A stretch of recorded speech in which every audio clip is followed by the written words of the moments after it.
de vie?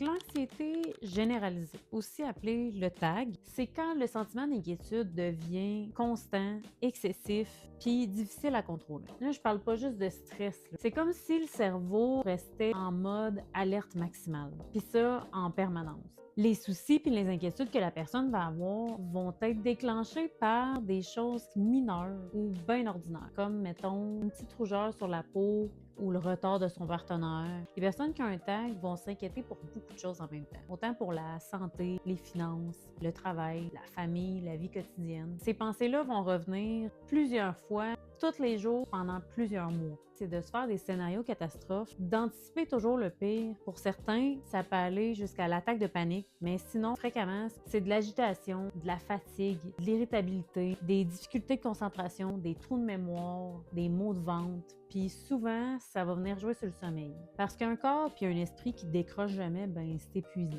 Si la personne qui vit avec un TAG est tout le temps en état d'hypervigilance, ça rend ça difficile d'être dans le moment présent parce qu'elle est toujours en train d'anticiper ce qui pourrait peut-être arriver. Avec le temps, les personnes qui ont un TAG vont commencer à éviter des situations ou compenser dans certaines situations en vérifiant constamment, planifiant, en essayant de tout contrôler, en demandant de la réassurance. Globalement, le TAG réduit beaucoup la qualité de vie de la personne qui en vit, puis ça lui donne l'impression de vivre sous tension. Mais là, attention, c'est pas une faiblesse, c'est un trouble qui est reconnu puis qui est fréquent, mais surtout qui se traite. Comme j'en ai parlé dans ma vidéo sur l'anxiété, que je t'invite à aller voir en passant. c'est normal de vivre de l'anxiété dans certaines périodes de nos vies. Mais l'élément important là-dedans, c'est dans la durée puis l'intensité. Fait que si les symptômes sont handicapants, donc qui nuisent au quotidien de la personne, puis que ça dure depuis longtemps, donc on parle de plusieurs mois, ben c'est là que c'est important de faire appel à un professionnel juste pour s'outiller, pour moins souffrir tout simplement. Dans certaines situations, on parle plus d'un trouble d'adaptation qu'un trouble d'anxiété généralisée.